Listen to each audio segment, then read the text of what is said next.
Bonjour, dans cette vidéo, on va voir une petite introduction concernant les réseaux informatiques. Premièrement, lorsqu'on entend un réseau informatique, c'est quoi? Voilà, un réseau informatique en général, c'est quoi? C'est un ensemble d'équipements informatiques connectés entre eux par des supports de transmission. Donc lorsqu'on dit un ensemble d'équipements, c'est-à-dire des ordinateurs, des serveurs, des imprimantes qui sont connectés entre eux par des moyens de transmission ou bien des supports de transmission. Mais pourquoi relier ces machines-là entre eux?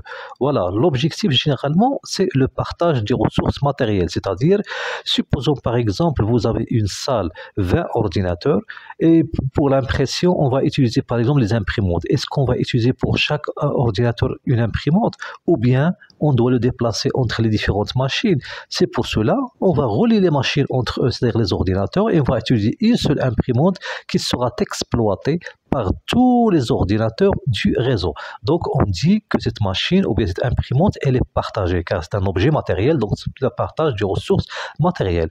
Par exemple, un ordinateur qui contient un disque dur qui a une très grande capacité et les autres ordinateurs n'ont pas assez d'espace pour stocker les informations ou bien les données. Dans ce cas, ce disque dur de cette machine, on peut le partager entre les ordinateurs du réseau et tous les utilisateurs, ils peuvent stocker les informations dans le disque dur de cette machine-là. Donc on dit que le disque dur aussi, il est partagé. Donc le partage de ressources matérielles, c'est-à-dire utiliser un objet matériel par tous les ordinateurs reliés entre eux par le réseau. Deuxième objectif, partage des logiciels. Par exemple, plusieurs personnes utilisent le logiciel par l'intermédiaire du réseau, comme le cas par exemple des jeux en ligne. Les jeux en ligne, ce sont des logiciels. Donc ici, on utilise plusieurs personnes utilisent le même jeu en ligne. Donc c'est là aussi, c'est le partage des logiciels. Troisième objectif, c'est l'échange des informations, c'est-à-dire chaque utilisateur dans le réseau, il peut envoyer, il peut recevoir des informations d'un autre ordinateur, comme par exemple le chat, télécharger un fichier, envoyer un fichier, etc. C'est l'échange des informations. Voilà, pour les réseaux en général, on peut distinguer plusieurs types de réseaux, mais ici, il faut faire attention selon la taille du réseau. On peut distinguer plusieurs types de réseaux. Parmi ces types-là, on peut distinguer le premier type qu'on appelle les réseaux LAN, Local Area Network, ou tout simplement un réseau local.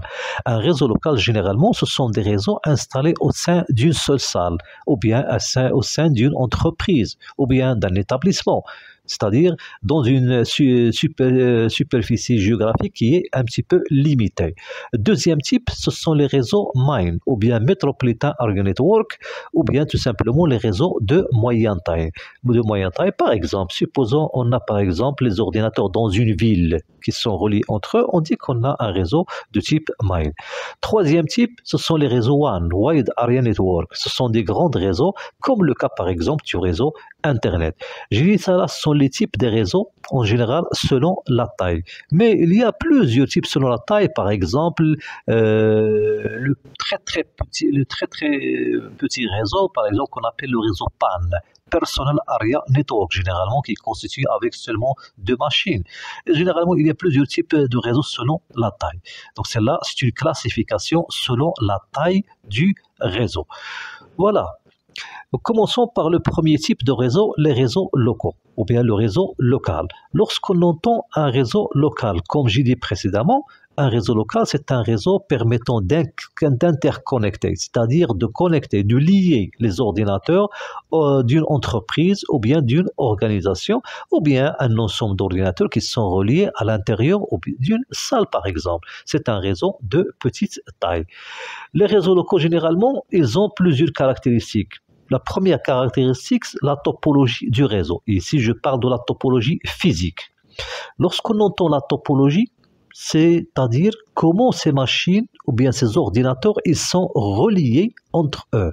Pour cela, on peut distinguer plusieurs types de topologie. La première topologie, c'est la topologie en étoile, dans laquelle les équipements ils sont connectés à un seul appareil appelé le switch ou bien appelé le hub. Ces appareils, on va l'attaquer après.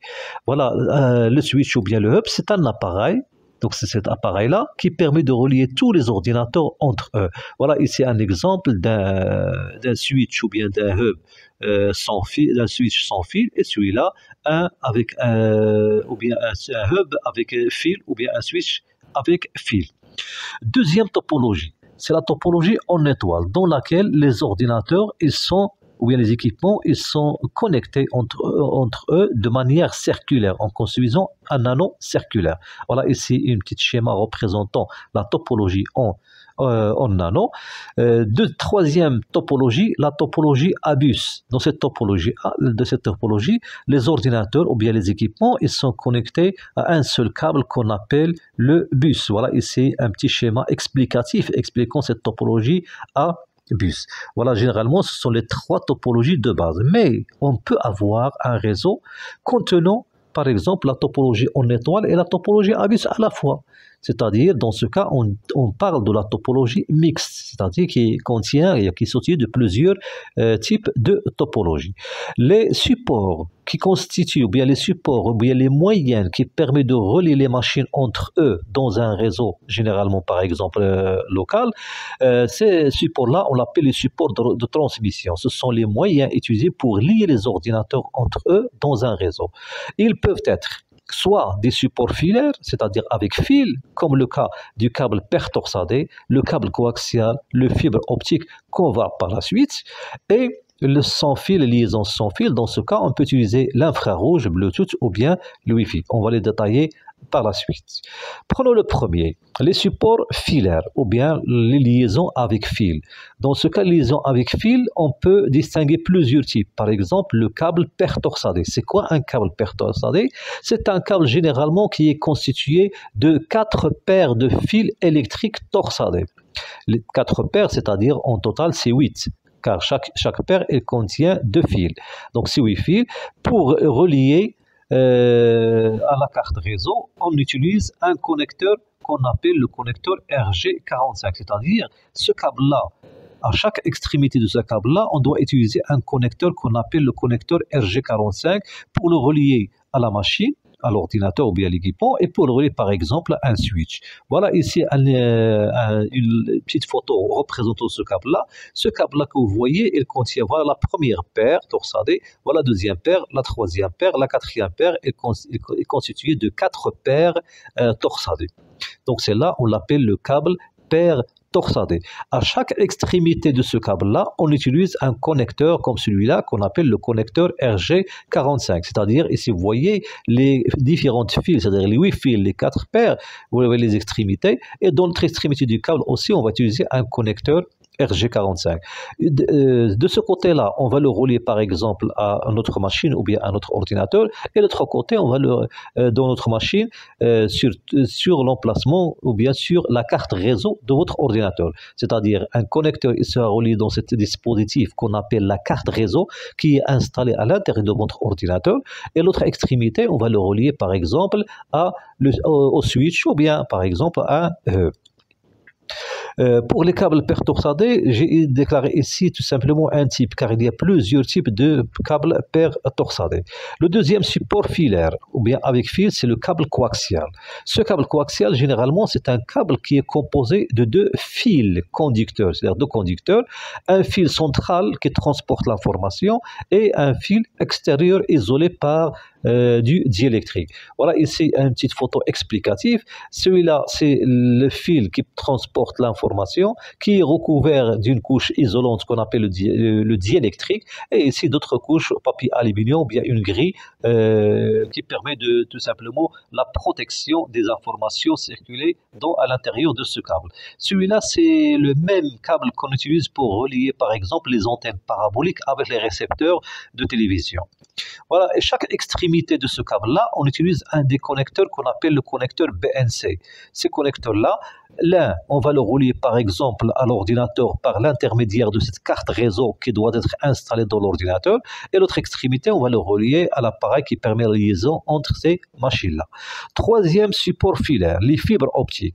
Ici, il y a une petite différence entre la fibre optique et le câble pertorsadé et le câble coaxial qu'on a cité précédemment. Le câble pertorsadé et le câble coaxial, l'information circule sous forme d'un courant électrique, c'est-à-dire c'est de l'électricité qui transporte l'information. Mais pour les fibres optiques, c'est pas le courant électrique, c'est un rayon lumineux. Ce rayon lumineux utilisé, généralement, c'est le rayon laser. Il y a plusieurs types de fibres optiques. Je vais citer ici tout simplement un exemple, puisque c'est une vidéo d'initiation. Voilà, ici, la fibre optique, c'est un fil en plastique ou bien en verre. Donc, lorsque je dis plastique ou bien en verre, c'est un isolant. Il ne transporte pas le courant électrique. Donc, il transporte un rayon lumineux qui représente l'information et le rayon. Donc, le rayon utilisé, c'est le rayon laser. Donc, la fibre optique, c'est un fil en plastique ou bien en verre très fin qui a la propriété d'être un conducteur de la lumière. C'est pas le courant électrique, la lumière. Le rayon laser, c'est le rayon le plus utilisé ou bien dans ce type de support de transmission. Et il sert dans la transmission des données pour transporter les informations ou bien les données. Voilà ici une petite image explicative de la fibre optique. J'ai ici un câble qui contient ici plusieurs fibres optiques et chaque fibre optique, à chaque extrémité de la fibre optique, on va le relier avec un connecteur spécial. Ce connecteur, c'est celui-là. C'est-à-dire chaque fibre, donc ce câble, il contient un très grand nombre de fibres optiques qui sont très très fins. Et pour chaque extrémité de la fibre optique, on va relier ces connecteurs qu'on va l'utiliser. L'un, on va le relier à notre ordinateur ou bien notre équipement informatique via ou bien par l'intermédiaire d'une carte réseau spéciale qui contient le connecteur pour les fibres optiques. Et l'autre extrémité, on va le relier par exemple à un switch ou bien l'autre équipement qui permet la liaison entre les différentes machines. Et comme j'ai dit, il y a plusieurs types de fibres optiques selon combien de signal il peut transporter, etc. Voilà. Le troisième, ou bien l'élément suivant, ou bien le quatrième support de transmission avec fil, les connexions CPL. La connexion CPL, ou bien la technologie CPL, c'est-à-dire c'est l'abréviation du courant porteur en ligne. Il permet de transporter un signal numérique sous forme d'un courant électrique, ce sont les données informatiques, à travers des prises de courant électrique de la maison, c'est-à-dire les câbles d'électricité qui permettent la liaison de notre immeuble ou bien notre maison avec le courant électrique. Ce câble-là, on l'exploite pour transporter les données informatiques. Et pour filtrer ces données du câble d'électricité, on utilise un petit appareil comme celle-là, qu'on va le relier avec le prise de courant électrique. Et à cet endroit-là, on va utiliser, comme vous voyez, le câble, le connecteur RG45, on va le relier avec le câble pertorsadé, on va le relier par exemple avec l'ordinateur ou bien avec un switch ou bien un hub. Voilà ici un autre exemple. Cet appareil-là, c'est elle qu'on va le relier avec le prise de courant électrique. Et à cette extrémité-là, on va le relier par le câble pertorsadé à l'ordinateur ou bien le switch, ça dépend du cas. Voilà ici un autre exemple pour voir cet appareil qui permet de filtrer les signaux data ou bien les données. Et voilà ici le câble pertorsadé qu'on va lier à notre machine ou bien à notre ordinateur ou bien à notre switch ou bien le hub, ça dépend de la situation. Maintenant, le deuxième type de support de transmission, les supports sans fil. Aussi, les supports sans fil, il y a un très grand nombre de types et parmi ces types-là de supports sans fil, on peut citer les éléments suivants. Les technologies sans fil utilisent comme support des ondes électromagnétiques, c'est-à-dire ici on utilise les ondes électromagnétiques comme le Bluetooth et comme le Wi-Fi, ou bien on utilise les rayons lumineux comme le cas de l'infrarouge. Voilà. Le premier, l'infrarouge. L'infrarouge, généralement, c'est un support sans fil qui permet de relier les équipements informatiques entre eux. Et l'infrarouge, c'est le rayon utilisé pour relier, par exemple, télécommande par exemple, avec le poste de télévision. Télécommande, lorsqu'on appuie sur un bouton, il envoie un signal lumineux invisible qu'on ne peut pas voir avec l'œil nu, avec l'œil. Ce signal-là, il peut transporter les informations.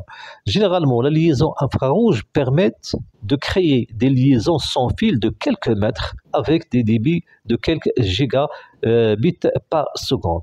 Mais l'inconvénient de l'infrarouge, c'est que les deux appareils, l'émetteur et le récepteur, ils doivent être bien alignés et on ne doit pas avoir des obstacles entre l'émetteur et le récepteur. Ça, c'est l'inconvénient. Et vous pouvez faire un essai, par exemple, avec la télécommande de télévision. Si vous placez la main devant la télécommande, vous ne pouvez pas commander votre poste de télévision, c'est-à-dire l'infrarouge, c'est un rayon lumineux. Et par la suite, si vous avez des obstacles opaques, il ne permet pas de transmettre l'information. Voilà ici un schéma explicatif contenant ici des équipements informatiques qui sont reliés avec cet appareil infrarouge qui assure ou bien qui permet l'envoi et la réception des informations entre ces équipements informatiques. Le deuxième, le Bluetooth. Le Bluetooth, celui-là, il n'utilise pas le rayon lumineux, il utilise les ondes électromagnétiques. Et comme vous le savez, les ondes électromagnétiques, elles traversent les obstacles. Malgré la présence des obstacles, on peut transmettre l'information. Donc le Bluetooth, généralement, c'est la principale technologie des WPAN. Et lorsqu'on trouve les WPAN, c'est-à-dire Wireless PAN. Précédemment, on a vu le PAN. C'est quoi le PAN? C'est Personal Area Network, c'est-à-dire ce sont les réseaux de très petite taille, très petit que le réseau LAN. C'est un réseau généralement qui est constitué seulement de deux ordinateurs. Et le W signifie wireless. Par exemple, on a vu précédemment les types de réseaux. On a vu LAN, les MAN et les WAN. Par exemple, pour les LAN, si vous avez W avant, c'est-à-dire WLAN, c'est-à-dire c'est wireless LAN, c'est-à-dire c'est un réseau local sans fil. Donc le W, avant l'abréviation de chaque type de réseau, il signifie que c'est un réseau sans fil. Donc Wireless Personal Area Network, donc le PAN, c'est un réseau de très petite taille, généralement il est constitué seulement de deux équipements informatiques. W-Wireless, c'est-à-dire signifie que ce type-là est un réseau sans fil. C'est une liaison sans fil à courte portée, c'est-à-dire généralement la distance entre les deux appareils, il ne peut pas dépasser, c'est entre 10 et 30 mètres. Et si je dis dans les très bonnes conditions. Car si vous avez des obstacles, si vous avez des appareils qui perturbent la transmission de l'information électromagnétique, dans ce cas, la distance sera moins de celle-là. À moyen débit, généralement le débit, il peut atteindre seulement 10 mégaoctets par seconde, c'est-à-dire avec un débit trop petit. Voilà ici exemple, c'est-à-dire ici par exemple mon téléphone, on peut envoyer des informations à notre ordinateur si bien sûr votre ordinateur il contient cette technologie Bluetooth. On peut l'utiliser pour le relier avec l'imprimante Bluetooth ou bien des smartphones, ça dépend de la situation. Le deuxième type sans fil, le Wi-Fi, Wireless Fidelity. Celle-là, c'était la technologie généralement qui a remédié au problème de Bluetooth, car le Bluetooth, généralement, il a un critère ou bien un inconvénient, c'est que la distance entre les appareils, entre l'émetteur et les récepteurs, elle est bien limitée. Le Wi-Fi, généralement, il peut dépasser cette limite-là. Cette technologie permet de connecter plusieurs appareils informatiques avec un débit de 54 mégaoctets par seconde et une portée limitée à 100 mètres, c'est-à-dire il peut atteindre jusqu'à 100 mètres de distance, mais il faut faire attention lorsque je déclare ici la portée par exemple 100 mètres, ici dans des très bonnes conditions. C'est-à-dire si vous n'avez pas beaucoup d'obstacles, si vous n'avez pas des appareils qui perturbent l'envoi et la réception des informations, etc. Voilà, le support suivant sans fil, ou bien si vous l'utilisez généralement le Wi-Fi, on peut utiliser des appareils comme celle-là, ce qu'on appelle le switch Wi-Fi, c'est un switch sans fil, ou bien dans ce cas, chaque équipement ou bien chaque ordinateur, il doit avoir une carte réseau de type carte réseau Wi-Fi qui contient une petite antenne, et si votre ordinateur ne contient pas cette carte réseau, vous pouvez utiliser une clé Wi-Fi avec antenne ou bien une clé Wi-Fi sans antenne. Ça, si vous avez une ancienne machine, maintenant les nouvelles machines, la carte réseau et les Wi-Fi, elle est intégrée dans la carte mère, c'est-à-dire vous n'avez pas besoin ni des clés Wi-Fi, ni de la carte réseau, car elle est intégrée sur les nouveaux ordinateurs, sur la carte mère. Celle-là, cette switch, il permet la liaison entre les ordinateurs, mais chaque ordinateur, il doit avoir une carte réseau Wi-Fi, ou bien s'il ne contient pas cette carte-là, on peut utiliser les clés Wi-Fi, soit de type qui contient l'antenne ou bien autre si vous avez une ancienne machine. Et comme j'ai dit pour les nouvelles machines, vous n'avez pas besoin de carte réseau Wi-Fi car elle est intégrée dans la carte mère.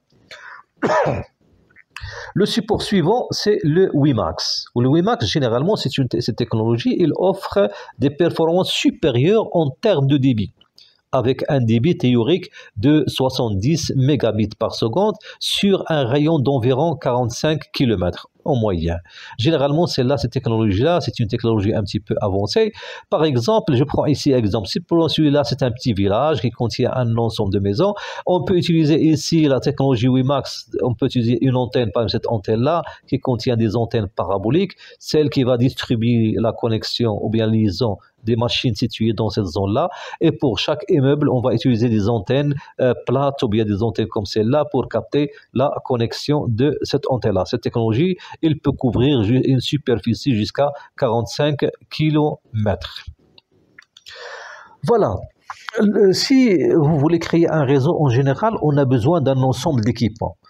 Ces composants, ou bien les composants d'un réseau en général, si vous voulez créer un réseau, on a besoin des hôtes. Les hôtes, c'est quoi tout simplement? Ce sont les machines ou bien les équipements qui peuvent envoyer et recevoir les informations, comme par exemple les ordinateurs, comme les smartphones, comme les tablettes, comme les automates. Généralement, ce sont les appareils qui ont la possibilité d'envoyer et de recevoir les informations.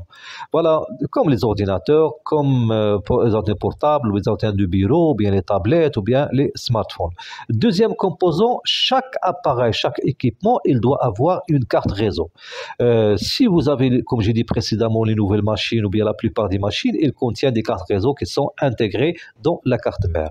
La carte réseau en général, en anglais, on l'appelle Network Interface Card, on la représente par l'abréviation NIC, c'est l'interface physique entre la machine dans laquelle elle est branché ordinateur ou bien routeur et le câble, c'est-à-dire c'est l'emplacement où on va relier le câble ou bien le support de transmission, soit le câble per-torsadé, soit le coaxial, soit la fibre optique. Exemple de carte réseau, généralement, voilà, ici, celle-là, comme on a vu précédemment, c'est une carte réseau Wi-Fi. Celle-là, c'est une carte réseau pour les fibres optiques. Celle-là, c'est une carte réseau pour le câble coaxial. Et celle-là, c'est une carte réseau pour le câble per-torsadé. Donc chacune utilise des connecteurs spéciaux pour la liaison ou bien la liaison avec les autres appareils ou les autres équipements. Le composant suivant pour construire un réseau sont les périphériques partagés ou bien les appareils partagés. Ce sont les ressources qui peuvent être utilisées par tous les ordinateurs d'un réseau. Exemple, l'imprimante, le disque dur.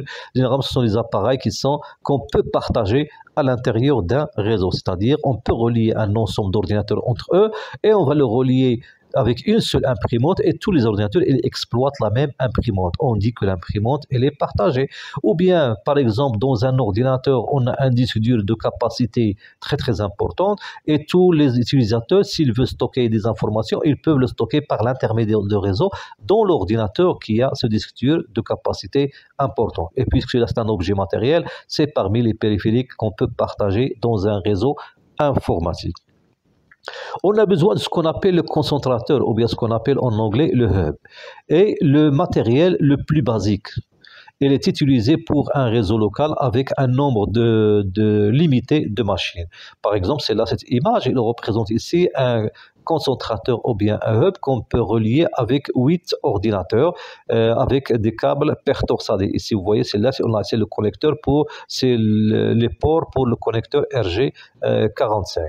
Le hub, généralement, maintenant, les plus utilisés. Pourquoi? Car il a un ensemble d'inconvénients.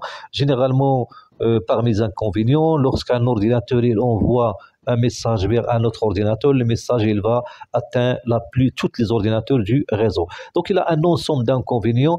C'est pour cela cet appareil maintenant il est remplacé avec ce qu'on appelle le commutateur ou bien ce qu'on appelle en anglais le switch. Le switch c'est quoi? Tout simplement c'est comme un hub, disons comme un hub intelligent. Il fonctionne comme un concentrateur rapide, mais il est intelligent. Généralement, pour le hub, il utilise généralement l'adressage avec l'adresse IP, mais le switch, il utilise ce qu'on appelle l'adresse MAC. Si on va le voir dans un autre vidéo, Inch'Allah. Ici, un exemple d'un switch avec sans fil, et c'est là un switch avec fil qu'on trouve ici 5 ports pour la liaison avec 5 ordinateurs. Donc ici, là, c'est un switch avec fil. Celle-là, c'est un switch sans fil. Généralement, maintenant, celui-là, switch, c'est le plus utilisé pour les réseaux locaux. On n'utilise plus le switch, généralement, lorsqu'on l'utilise pour la première fois, lorsqu'on démarre le switch dans un réseau, lorsqu'on crée un réseau, le fait de démarrer le switch, il fonctionne au départ comme un hub. Et après, il va s'adapter avec la configuration de votre réseau. Le routeur. Le routeur, généralement, ce sont des appareils qui peuvent transmettre des informations entre deux réseaux. C'est-à-dire, on utilise un routeur si vous voulez relier un réseau avec un autre réseau, ou bien vous voulez relier plusieurs réseaux entre eux. Par exemple, si vous voulez relier un réseau domestique avec l'Internet. Si vous avez, par exemple, chez vous plusieurs appareils, par exemple, vous avez chez vous un ordinateur, des smartphones, des tablettes, et pour le relier avec l'Internet, on a besoin de cet appareil, de ces dispositifs qu'on appelle les routeurs. La même chose, on peut avoir des routeurs sans fil, on peut avoir des routeurs avec fil, on peut avoir des routeurs sans fil et avec fil, comme celui-là, et c'est un réseau, c'est un routeur avec fil et sans fil, c'est-à-dire il permet de relier 10 ordinateurs avec fil et vous pouvez relier d'autres ordinateurs par l'intermédiaire d'une liaison sans fil. Ça, c'est au niveau du matériel. Maintenant, si vous voulez créer votre réseau informatique, on a maintenant tous les équipements, on a fait la liaison avec les différents supports de transmission. Maintenant, pour configurer votre réseau, on a besoin de savoir l'adressage ou bien l'adresse qu'on doit affecter à chaque ordinateur du réseau. Lorsqu'on entend l'adressage au niveau du réseau, sur un réseau, les ordinateurs, ils communiquent entre eux grâce au protocole IP. IP, c'est-à-dire c'est l'abréviation d'Internet Protocol. Ce protocole IP, il utilise des adresses numériques appelées l'adresse IP. C'est quoi une adresse IP? Généralement, l'adresse IP, c'est une adresse qui est constituée de deux parties. Une partie qui permet de savoir, on l'appelle le NetID, ou bien tout simplement c'est l'identifiant du réseau. C'est une partie des nombres à gauche désigne le réseau est appelé l'ID de réseau, ou bien on l'appelle le NetID. Autrement dit, c'est une partie qui permet de savoir le réseau où se trouve par exemple une machine donnée. Deuxième partie de cette adresse, on l'appelle le host ID. Le nombre de droits, généralement, c'est la partie de droite de cette adresse. Il désigne les ordinateurs de ce réseau, est appelé l'ID hot, ou bien on l'appelle le hot ID, tout simplement, c'est l'identifiant de l'ordinateur dans un réseau, par exemple. L'adresse, généralement, l'adresse IP se compose de 4 nombres entiers. On dit 4 octets. Pourquoi on les appelle les octets? Car ce sont des nombres qui sont compris entre 0 et 255, séparés par des points et notés sous la forme suivante. Exemple, 192.168.205.26. Ici, vous voyez, on a 4 nombres. Ces nombres-là, ce sont des octets. Le premier, c'est un octet. Le deuxième, c'est un octet. Le troisième, c'est un octet. Et le quatrième, c'est un octet. Pourquoi on dit des octets? Ce sont des nombres entiers. Un octet, c'est quoi? C'est un nombre entier qui est compris entre 0 et 255. Ces adresses, en général, ils sont répartis en plusieurs catégories ou bien plusieurs classes. Je vais citer seulement ici 3 classes et les autres classes, on va le voir dans les vidéos prochaines. Le premier classe, voilà le premier classe, on l'appelle la classe A, dans laquelle le premier octet, c'est-à-dire le premier nombre situé à gauche, il est compris entre 1 et 126. C'est-à-dire, si je prends une adresse, on va le voir dans un exemple. Le premier, par exemple, si je prends l'adresse suivante, par exemple, 110.200.10.1. Donc, le premier, c'est 110. Ce nombre-là, il est compris entre 1 et 126. Donc, puisqu'il est compris entre 1 et 126, donc celle-là, c'est une adresse de la classe A. Cette adresse de la classe A, il a un masque de ce réseau contenant 255.000. C'est quoi le masque de ce réseau? C'est une adresse spéciale qui permet de savoir l'adresse réseau, l'adresse de votre réseau. Et si vous voulez, on va faire un essai après pour savoir comment utiliser ce masque par défaut. Généralement, la structure ou bien la syntaxe de la classe A, on aura un X, c'est le premier octet de l'adresse, et si on affecte 000, celle-là, elle représente l'adresse réseau de la classe A, c'est-à-dire l'adresse réseau appartenant à la classe A, il contient le premier octet et le reste est un 0. Prenons l'exemple. Si je prends par exemple l'adresse 10.1.1.1. Donc ici, le premier octet, c'est un 10. Donc celle-là, c'est une adresse de la classe A. Son masque de ce réseau, c'est 255.0.0.0. Donc ici, si je veux savoir l'adresse réseau, on va garder le premier octet, c'est-à-dire c'est le 10, et pour tous les autres 3, on va lui affecter 0.0.0. Donc celle-là, elle représente, c'est l'adresse réseau de cette classe. Deuxième classe. C'est la classe B dans laquelle le premier octet il est compris entre 128 jusqu'à 191. Et le masque par défaut, c'est 255.0.0. L'adresse réseau qui a les adresses IP appartenant à la classe A, généralement on garde les deux premiers octets et les deux deuxièmes octets, on lui affecte 0.0. On va voir dans un exemple par la suite. Troisième classe, c'est la classe C dans laquelle le premier octet est compris entre 192 et 223 et qui est le masque de ce réseau par défaut, c'est 255.0. Et l'adresse réseau, on va garder les 3 premiers octets et le dernier, on va lui affecter 0. Exemple. Prenons par exemple une adresse. Cette adresse IP, c'est 54 35 67 78. Le premier octet, c'est celui-là, c'est 54. Il est compris entre 1 et 126. Donc celle-là, c'est une adresse IP de la classe A. Donc son masque de ce réseau, c'est celui-là, c'est 255.0.0. Maintenant, je veux savoir l'adresse réseau de cet ordinateur. Cet ordinateur appartient à quel réseau? Dans ce cas, imaginez, mais ce que je vais dire maintenant pour simplifier la tâche tout simplement pour comprendre. Mais si vous voulez faire l'opération, on doit rentrer dans un ensemble d'opérations de calcul. Et surtout, si vous avez un masque de ce réseau différent du masque par défaut. Voilà, pour simplifier la tâche. Imaginez que 255, c'est un 1. Donc, on va prendre 55 fois 1, c'est 54. 54 fois 1, c'est 54. 35 fois 0, c'est 0. 67 fois 0, c'est 0. 78 fois 0, c'est 0. Donc, on aura, c'est 54.0.0. Donc, c'est là, c'est l'adresse réseau où se trouve cet ordinateur. Cet ordinateur qui est l'adresse IP 54 35 67 78, il se trouve dans un réseau qui a l'adresse 54.0.0.0. Ça va? Autrement dit, comme si, par exemple, celle-là, c'est le numéro de maison, et celle-là, c'est le numéro du quartier, ou bien où se trouve la maison. Autrement dit, c'est l'adresse du réseau. Prenons un exemple de la classe B. Voilà, celle-là, c'est une adresse de la classe B. Pourquoi? Car le premier octet, il est compris entre 128 et 191, puisqu'il est compris entre 128 et 191, donc cette adresse IP, c'est une adresse de la classe B.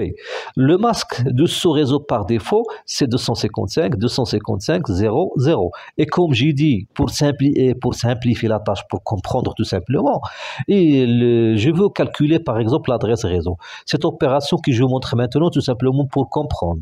Car si vous voulez vraiment faire l'opération, comment calculer l'adresse réseau, on doit rentrer dans un ensemble d'opérations de calcul.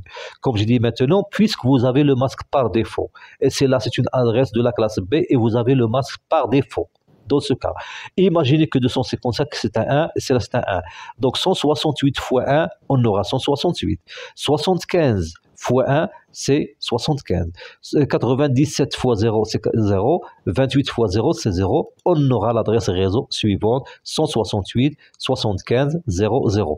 C'est-à-dire, cet ordinateur qui a l'adresse IP 168, 75, 97, 28, il se trouve dans le réseau qui a l'adresse 168, 75, 0.